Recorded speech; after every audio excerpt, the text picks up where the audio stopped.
The storm came without warning on that August night in 1883, rolling across the Montana grasslands like the devil himself was chasing it. And Clara Whitmore knew before the first crack of thunder that the herd would stampede unless someone did something fast. She had been riding fence line when the sky turned that peculiar shade of green that meant trouble, and by the time she spurred her mare back toward the main herd, the cattle were already getting restless. 2,000 head of longhorns shifted nervously on their hooves, their eyes rolling white in the gathering darkness. The other hands had gone into town for supplies, leaving only Clara and the new cowboy her father had hired last week to watch over the livestock. She had seen him earlier that day, a tall man with dark hair and careful eyes who kept to himself, but she had no idea where he was now. The first lightning bolt split the sky, illuminating the landscape in harsh white light, and the cattle began to bellow and surge. Clara did not think, did not hesitate. She rode straight into the midst of the frightened animals, her voice rising above the wind. She sang. It was an old lullaby her mother had sung to her when she was small, before the fever took her, a gentle melody about stars and moonlight and peaceful dreams. The words flowed from her lips as naturally as breathing, and she pitched her voice to carry over the thunder, letting it wrap around the cattle like a soft blanket. She had discovered this trick years ago when a summer storm had threatened her father's herd, and she had been alone and desperate. The cattle had responded then, and they responded now, their massive heads turning toward her, their movement slowing. She rode in a wide circle, never stopping her song, weaving between the animals with practiced ease. The melody changed, flowing from one lullaby to another, each one slower and gentler than the last. The rain began to fall in heavy drops, soaking through her shirt and plastering her blonde hair to her skull, but she kept singing. Her throat grew raw, her voice hoarse, but still she continued because she could feel the herd settling, could see them calming beneath the spell of her voice. Jake Morrison had been checking the water troughs on the far side of the range when the storm hit, and he ran towards the main herd with his heart in his throat, knowing what a stampede could do. He had seen it happen once in Texas, had watched helplessly as 1,000 head of cattle trampled everything in their path, leaving death and destruction in their wake. He was running toward what he expected to be chaos and terror, his hand on his gun, though he knew it would do no good when he heard it. Singing. He stopped dead in his tracks, rain streaming down his face, and listened. It was a woman's voice, clear and sweet despite the roughness of exhaustion, and it was coming from the center of the herd.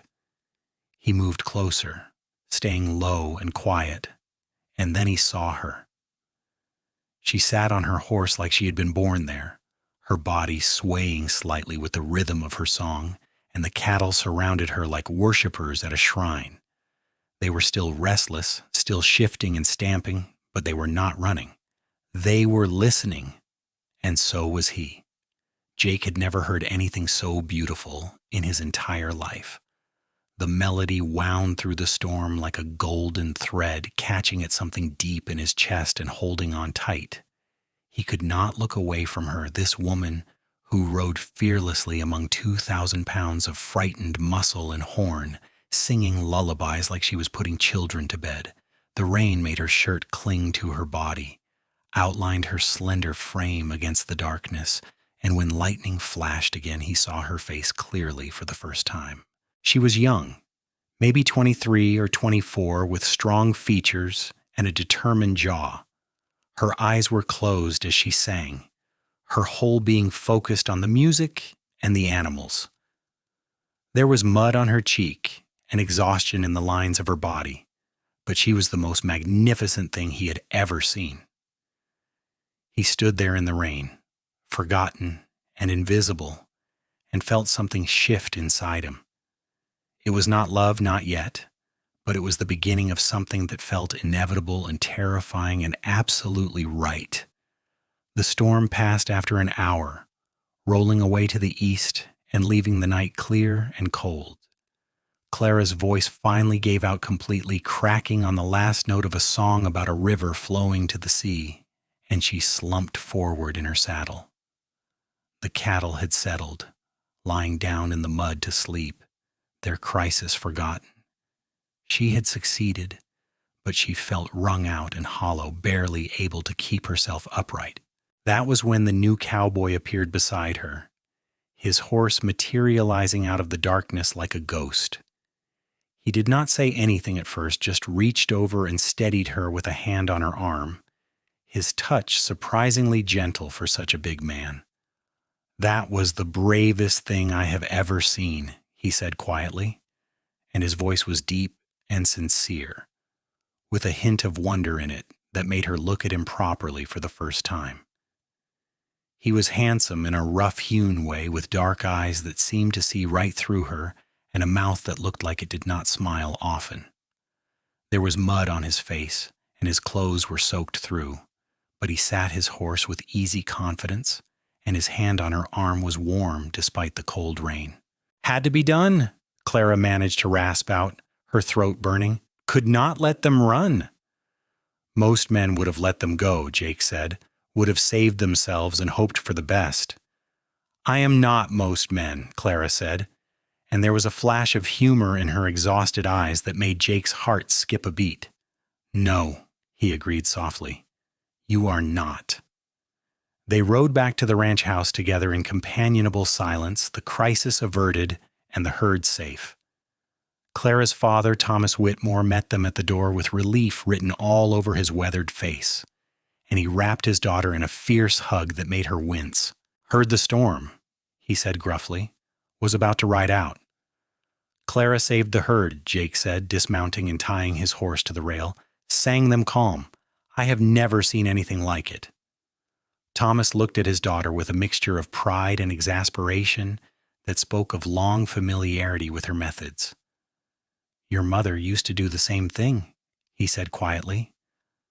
"Thought that talent had died with her." Clara's eyes softened, and she touched her father's weathered cheek with gentle fingers. "She taught me before she left us," she said. "I remember everything she showed me." Jake watched this exchange with growing curiosity, learning these small pieces of Clara's history and storing them away like treasures. He had been drifting for 3 years since his own parents died in a fire back in Kansas, taking work where he could find it and never staying long in one place. He had not planned to stay here either, had figured he would work a few months and then move on as he always did, but something had changed tonight, something fundamental and irreversible. He wanted to stay. He wanted to hear Clara sing again. He wanted to understand this woman who rode into danger without hesitation and calmed chaos with nothing but her voice and her courage. Over the following weeks, Jake found himself watching Clara whenever she was near, learning the rhythms of her days and the cadence of her movements. She worked as hard as any of the men, riding out before dawn to check the fences and returning after dark with mud on her boots and satisfaction in her eyes. She could rope and brand and break horses with the best of them, but it was her voice that set her apart, her ability to gentle even the most fractious animal with a few bars of melody. He learned that she was 24, that her mother had died when she was 10, and that she had been running the ranch alongside her father ever since. He learned that she could shoot straight and ride like the wind, that she had a sharp sense of humor and a generous heart, and that she never backed down from a challenge. He learned that she loved this land with a fierceness that bordered on devotion, that every blade of grass and every rock formation was precious to her. And he learned slowly and painfully that he was falling in love with her. It was not a sudden realization, no lightning bolt of understanding. Instead, it crept up on him over days and weeks, accumulating in small moments and stolen glances. It was there in the way his heart lifted when he heard her voice across the range, in the way he found excuses to work near her, in the way he lay awake at night remembering the sight of her in the rain, singing to frightened cattle like an angel in the storm. He did not know what to do with these feelings. He was just a drifter, a hired hand with nothing to his name but a good horse and a decent rope. Clara was the owner's daughter, the heir to this ranch and everything on it. She could have any man she wanted, probably had suitors lining up from here to Helena. What could he possibly offer her? But despite his doubts, he could not seem to stay away from her. It was Clara who broke the careful distance between them, approaching him one evening as he worked on repairing a saddle in the barn. The sun was setting, painting the sky in shades of orange and pink, and golden light slanted through the barn doors, catching in her hair and turning it to fire. "You have been avoiding me," she said without preamble, and there was a challenge in her voice that made him look up from his work. "No, ma'am," Jake said carefully, though they both knew it was a lie. "Yes, you have," Clara insisted, moving closer and leaning against the stall door with her arms crossed. "Ever since the storm. Did I do something to offend you?" "What? No!" Jake set down the saddle with more force than necessary, shocked that she would think such a thing.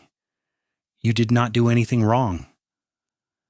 "Then why do you leave whenever I come near?" Clara asked, and there was genuine confusion in her eyes now, mixed with something that might have been hurt.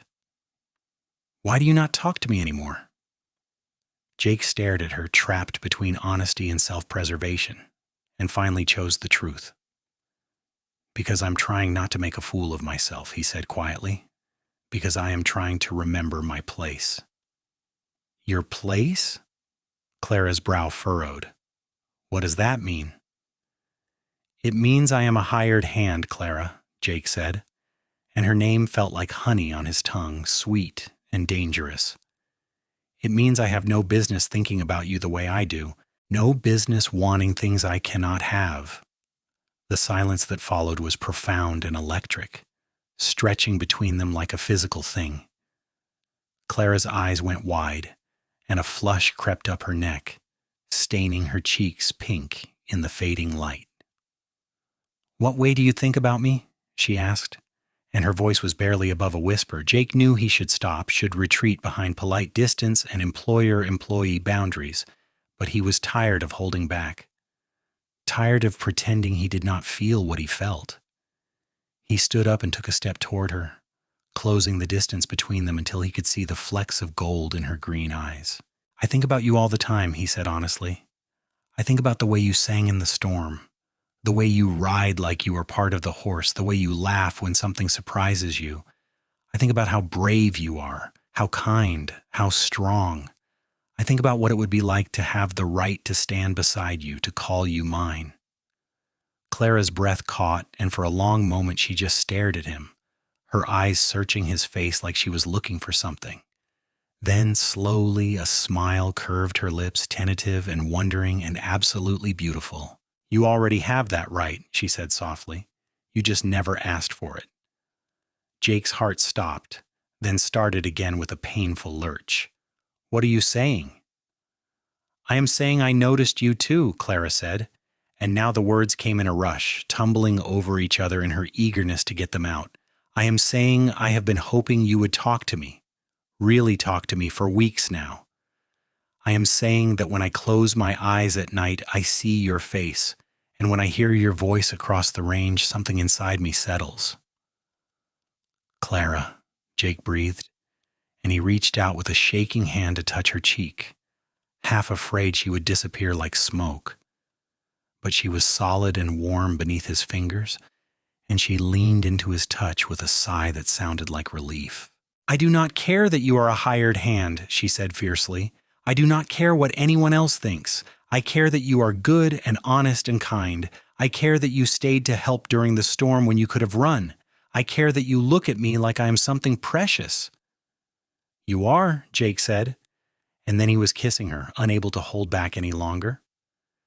Her lips were soft and warm beneath his, and when she kissed him back with equal fervor, he felt like his entire world had just realigned itself around this moment, this woman, this perfect and terrifying joy. They broke apart eventually, breathless and grinning like fools, and Clara laughed, the sound bright and free in the quiet barn. "My father is going to have opinions about this," she said, but she did not sound worried. "Is he going to shoot me?" Jake asked, only half joking. "Probably not," Clara said, then reconsidered. "Maybe just a little bit." Thomas Whitmore did not shoot Jake, but he did subject him to an intense interrogation the next morning. Sitting across from the younger man in the ranch office with his arms crossed and his expression stern. Clara had insisted on being present, standing behind Jake's chair with her hand on his shoulder in a gesture of solidarity that made Thomas's lips twitch despite his determination to be intimidating. "You know my daughter is the most precious thing in the world to me," Thomas said without preamble. "You know I would do anything to protect her." "Yes, sir," Jake said steadily, "and I would do the same." "She could have any man in the territory," Thomas continued. "Rich men, established men, men with land and prospects." "I know that too, sir," Jake said. "I also know I have nothing to offer her except my labor and my loyalty. But I swear to you, if you give me a chance, I will spend the rest of my life making sure she never regrets choosing me." Thomas was silent for a long moment, studying Jake with eyes that missed nothing. Then he leaned back in his chair and sighed, suddenly looking older and more tired. "Her mother would have liked you," he said finally. "She always said the measure of a man was not in what he owned, but in what he was willing to sacrifice for those he loved." "Papa," Clara said softly, and there was a plea in her voice that made Thomas smile. "I saw you in the storm, Morrison," Thomas said, his voice rough with emotion. "I saw you stand in the rain watching my daughter risk her life, and I saw the way you looked at her, like she was the sun and the moon and all the stars combined." He paused, then added, "That is how I looked at her mother." Jake's throat tightened, and he nodded, not trusting himself to speak. "You can court her properly," Thomas said, "with my blessing. But Jake, if you hurt her, there will not be a place on this earth you can hide from me." "Understood, sir," Jake said, and he meant it with every fiber of his being. Clara whooped with joy and threw her arms around her father's neck, kissing his weathered cheek with noisy enthusiasm, and Thomas laughed despite himself, patting her back with gruff affection. Jake watched them together and felt a pang of longing for his own lost family. But it was tempered now by the knowledge that he might be able to build something new here, something lasting. The courtship that followed was both exhilarating and terrifying, a delicate dance of learning and discovery. Jake courted Clara the old-fashioned way, asking permission to take her on walks, bringing her wildflowers from the meadow, sitting on the porch in the evenings, and talking until the stars came out. They talked about everything and nothing, sharing their histories and their dreams, their fears and their hopes. Jake told her about growing up in Kansas, about his parents who had been farmers and his younger sister who had married a banker and moved to St. Louis. He told her about the fire that had taken his childhood home and his parents with it, about the 3 years of drifting that had followed, searching for something he could not name. "I think I was searching for home," he admitted one evening as they sat by the creek, their shoulders touching. "I think I was searching for a place to belong." "Did you find it?" Clara asked softly, though she already knew the answer from the way he looked at her. "Yes," Jake said simply. "I found it in you." Clara told him about her childhood on the ranch, about the mother who had taught her to sing and to gentle horses, about the fever that had swept through the territory when she was 10 and taken so many lives. She told him about the years of learning to be both daughter and son to her father, about the loneliness of being different, of not fitting into the neat boxes society tried to put her in. "The other girls in town think I'm strange," she said with a wry smile. "They cannot understand why I would rather ride than sew, why I prefer the company of cattle to tea parties." "Their loss," Jake said firmly. "You are perfect exactly as you are." As summer turned to autumn and the aspens on the mountainsides blazed gold, their relationship deepened and grew more serious. Jake began to think about the future, about what it would mean to truly commit to this life, to this woman. He had been alone for so long that the thought of being part of something permanent was both thrilling and frightening. It was during the fall roundup that everything changed. They were working together to separate the calves from their mothers, a loud and chaotic process that required skill and patience. Clara was in the thick of it as always, her horse dancing beneath her as she guided a stubborn calf toward the holding pen. Jake was watching her, admiring her skill. when one of the older bulls suddenly charged, spooked by something Jake could not see. The bull was massive, easily 1,500 pounds of muscle and fury, and it was heading straight for Clara. Jake did not think, did not hesitate. He spurred his horse forward and put himself between Clara and the charging animal, his rope already spinning in his hand. The world seemed to slow down.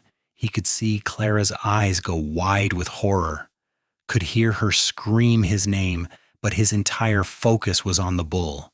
He threw his rope with perfect accuracy, catching the animal around the horns, and then he was pulling, using his horse's strength to redirect the bull's momentum away from Clara. It worked, but the bull's weight and momentum pulled Jake's horse sideways, and suddenly Jake was falling, hitting the ground hard enough to drive the breath from his lungs.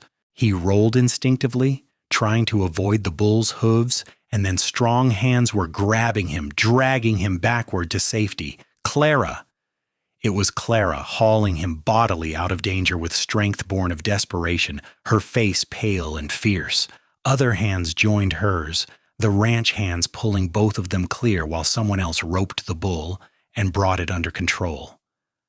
Jake lay in the dirt, gasping for breath, his ribs screaming in protest. Clara knelt beside him, her hands running over him frantically, checking for injuries, and there were tears streaming down her face. "You idiot!" she sobbed, her voice shaking with reaction. "You absolute idiot!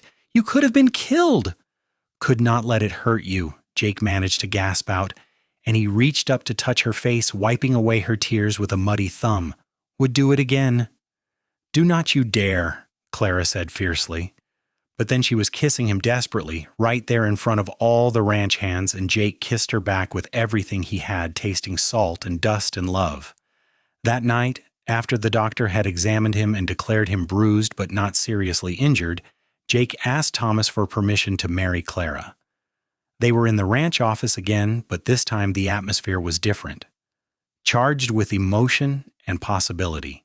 "I know I do not have much," Jake said, standing despite the pain in his ribs because this felt like a moment that required him to be on his feet. "I know I'm just a hired hand with barely $1 to my name, but I love your daughter more than life itself, sir. Today proved that. I would give anything, do anything to make her happy." Thomas looked at him for a long moment, and there was a suspicious brightness in the older man's eyes. "You saved her life today," he said quietly. "You put yourself between her and death without hesitation." "I would do it every day if I had to," Jake said simply.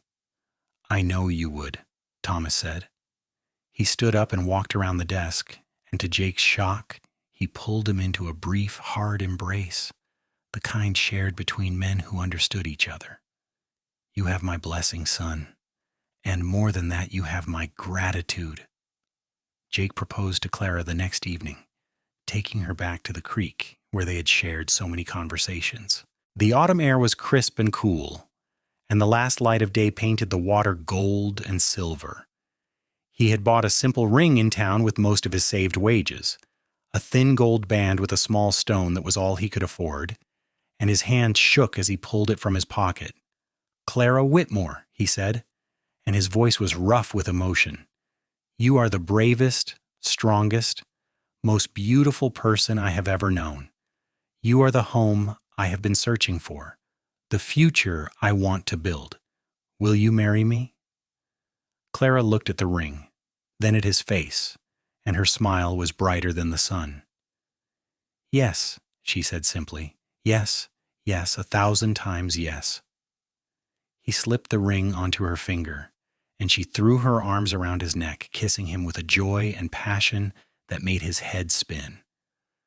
They stood there by the creek as the stars came out one by one, holding each other and planning their future in whispered words and stolen kisses.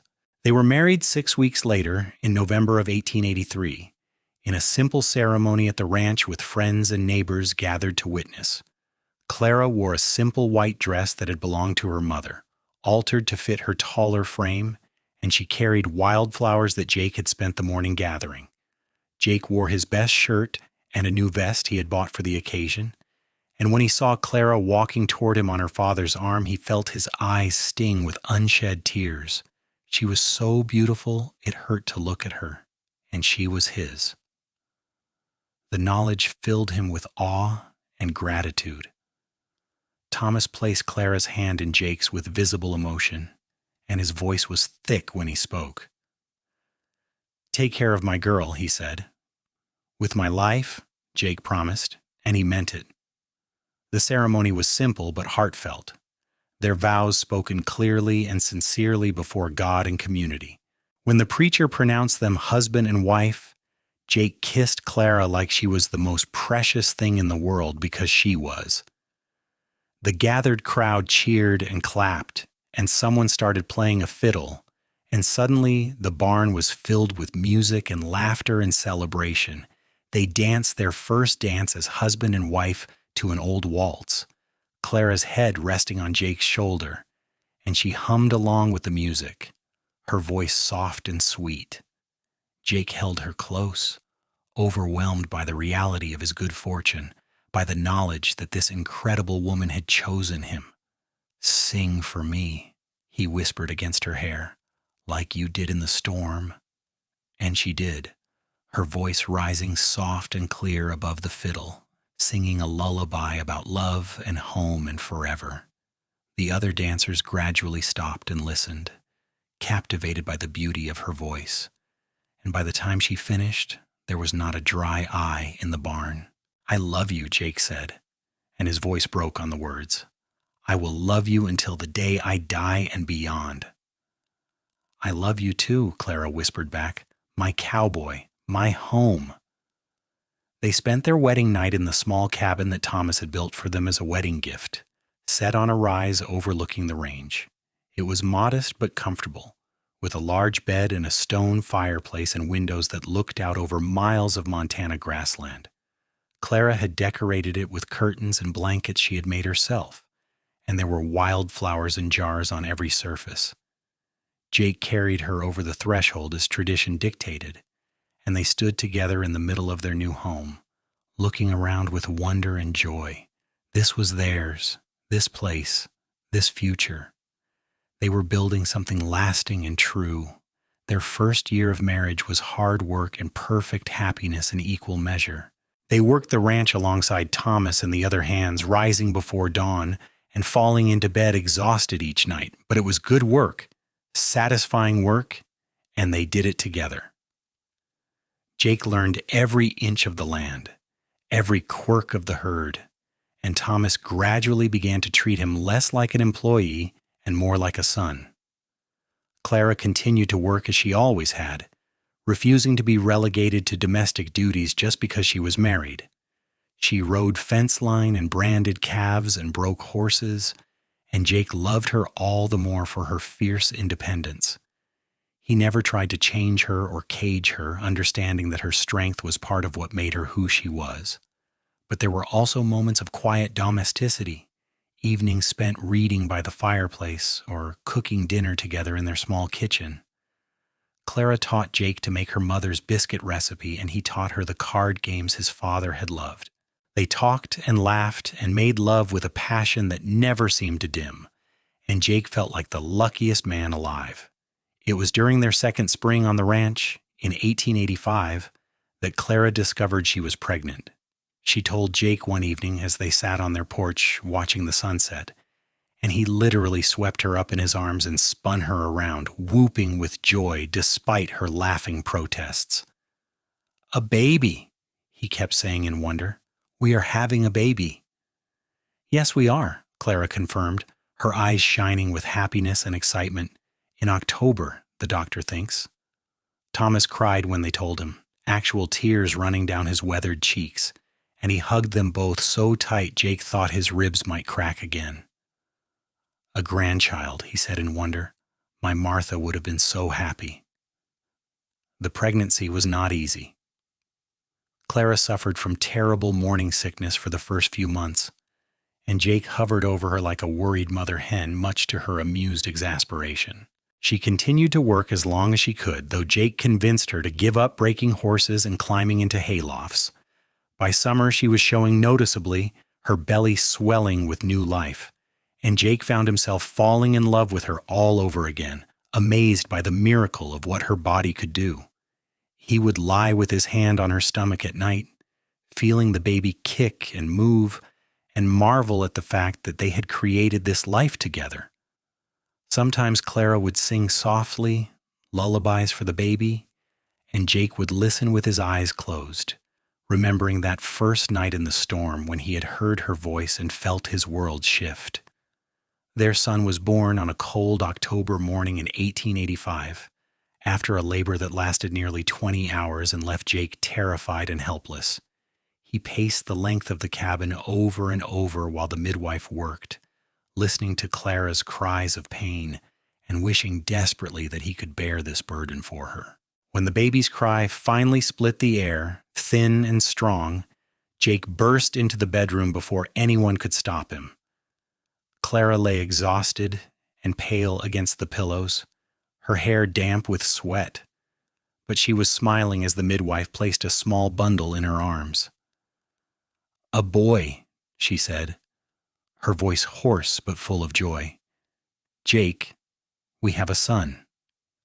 Jake crossed to the bed on shaking legs and looked down at the tiny red face of his son.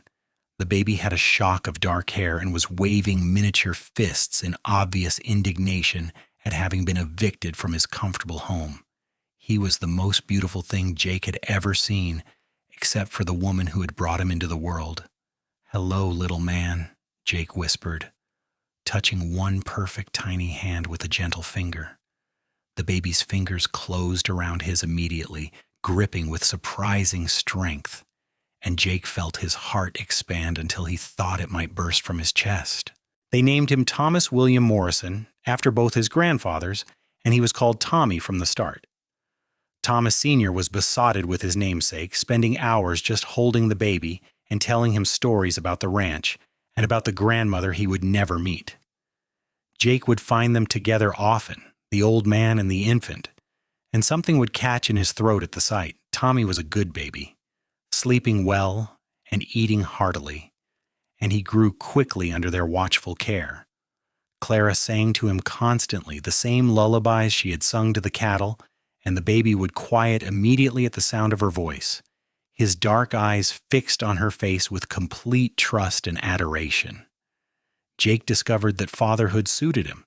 He loved everything about it, from changing diapers to midnight feedings to the way Tommy's whole face would light up when Jake came home from a day on the range.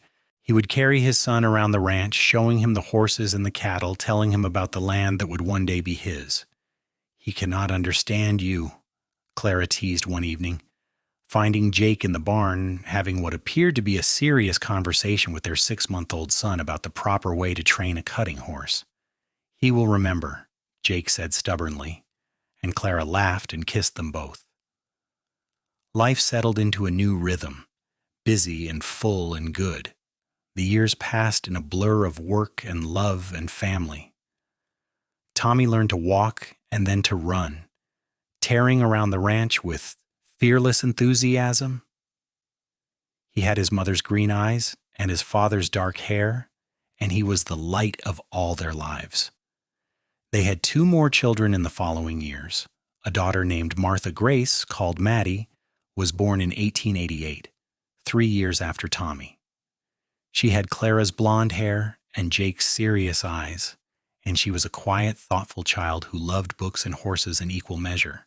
And then, in 1891, came another son, Daniel James, called Danny, who was the spitting image of his grandfather Thomas and just as stubborn. The cabin became too small for their growing family, and with Thomas's help, Jake built an addition, adding 2 more bedrooms and a larger kitchen. It was hard work, done in the evenings and on Sundays, but Jake loved every minute of it, knowing he was building a home for the people he loved. Thomas lived to see all 3 of his grandchildren born, and he taught them everything he knew about ranching and about life. He taught Tommy to rope and ride, taught Maddie to gentle horses with patience and kindness, and taught Danny to track and read sign. He told them stories about their grandmother Martha, keeping her memory alive, and about the early days of the ranch when it was just raw land and big dreams. He died peacefully in his sleep in the winter of 1893, 3 weeks after his 68th birthday. They found him in his bed in the morning, his face peaceful, and his hand clutching a photograph of his late wife.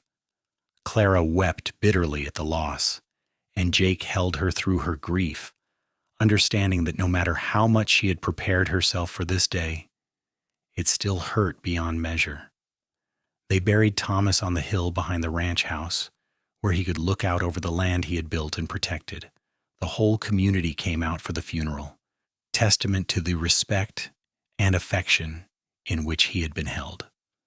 Clara sang at his grave, her voice breaking but strong, and Jake stood beside her with their children, honoring the man who had given him a chance, a home, and a family. Thomas left the ranch to Clara in his will, but he had added a codicil that named Jake as co-owner, recognizing the work and love he had poured into the land. "You earned this," Clara said, showing him the document. "He trusted you to carry on what he started." "We will do it together," Jake said firmly, "like we do everything else." And they did. The ranch prospered under their joint management, growing and expanding over the years. They bought more land, increased the size of the herd, and built a reputation for quality livestock and honest dealing. Jake proved to have a head for business to go along with his skills as a cowboy, and Clara's instincts about cattle were legendary throughout the territory. Their children grew up strong and healthy, learning the rhythms of ranch life and the value of hard work. Tommy showed signs of being a natural cattleman with an uncanny ability to read the herd and anticipate problems. Maddie discovered she had inherited her mother's gift with animals, able to calm even the most fractious horse with her voice and her touch. And Danny, wild and reckless, was fearless in the saddle and quick with a rope. Clara continued to sing to the cattle when they were restless, and sometimes Jake would ride out to find her, drawn by the sound of her voice carrying across the range. He never got tired of listening to her, never stopped feeling that catch in his chest when he heard her sing. She was still the most magnificent thing he had ever seen, and he fell in love with her anew every single day. They faced challenges, of course. There were hard winters and dry summers, disease and predators, and the constant threat of rustlers. But they faced everything together side by side, and their partnership only grew stronger over time. They learned each other's strengths and weaknesses, learned to anticipate each other's needs, and support each other's dreams. On their 20th wedding anniversary in 1903, Jake took Clara back to the creek where he had proposed, leaving the children in the care of their foreman. It was autumn again, the aspens golden and the air crisp, and the creek ran clear and cold just as it had all those years ago. "Do you remember?" Jake asked, pulling her close and wrapping his arms around her from behind. "Do you remember when I asked you to marry me here?" "I remember every detail," Clara said softly, leaning back against his chest. "I remember how nervous you were, how your hands were shaking. I remember thinking I had never loved anyone as much as I loved you in that moment." "And now?" Jake asked, his lips against her hair. "Now I love you even more," Clara said, turning in his arms to face him. "I did not think it was possible, but every year, every day, I love you more." Jake kissed her then, slow and deep and full of 20 years of love and partnership and passion. When they finally broke apart, both were smiling, their faces soft with emotion. "Thank you," Jake said quietly.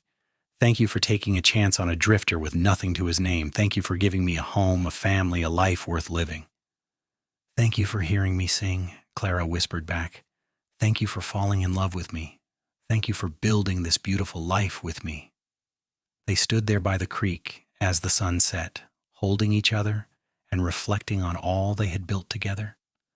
From that moment in the storm when Clara had sung lullabies to frightened cattle and Jake had listened and fallen slowly, inevitably in love, to this moment 20 years later, their story had been one of courage and partnership and enduring devotion.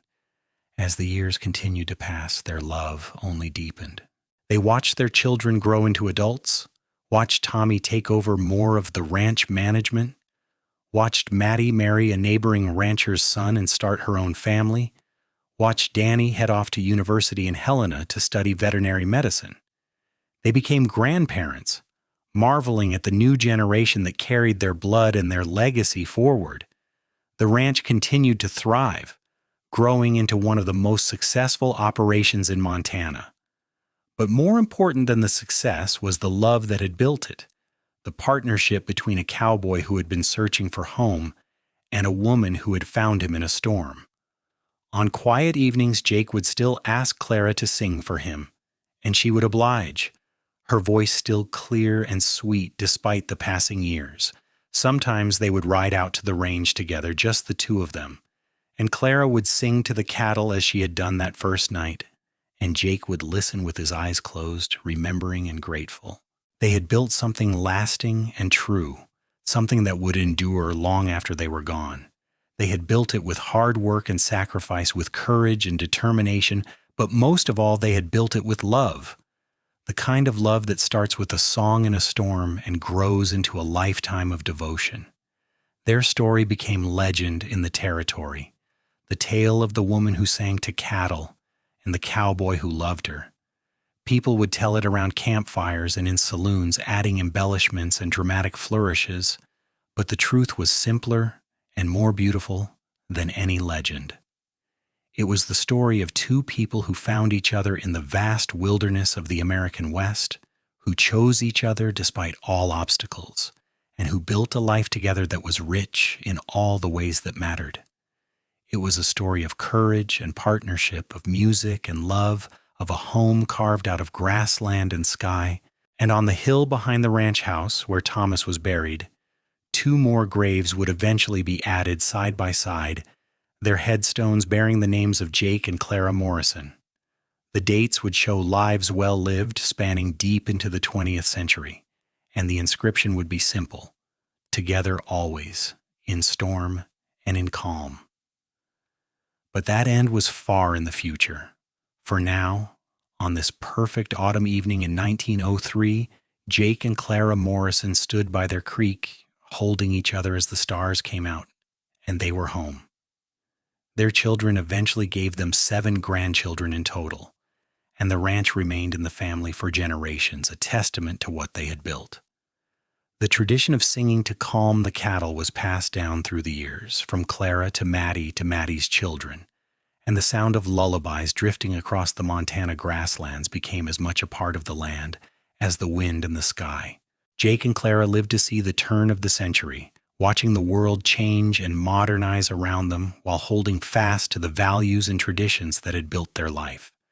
They saw automobiles appear on the roads and electricity come to the towns, but the ranch remained a place where hard work and family came first, where the old ways still mattered. They remained deeply in love until the end, never losing the spark that had ignited between them on that stormy night in 1883. Jake never stopped looking at Clara like she was the most precious thing in the world, and Clara never stopped singing, her voice carrying comfort and peace to everyone who heard it. When people asked Jake about his life, about how a drifter had become one of the most successful ranchers in Montana, he always gave the same answer. "I heard a woman singing in a storm," he would say, his eyes distant with memory, "and I was smart enough to fall in love with her." And Clara, if she was nearby, would smile and take his hand, and the look that passed between them would say more than words ever could about a love that had weathered every storm and emerged stronger for it. They lived out their days surrounded by family and love, on the land they had built together, under the vast Montana sky. And when the end finally came for each of them, peaceful and natural in old age, they left behind a legacy not just of land and livestock, but of love and partnership and the knowledge that sometimes the most beautiful things in life begin with a song in the darkness and a heart brave enough to listen. The end.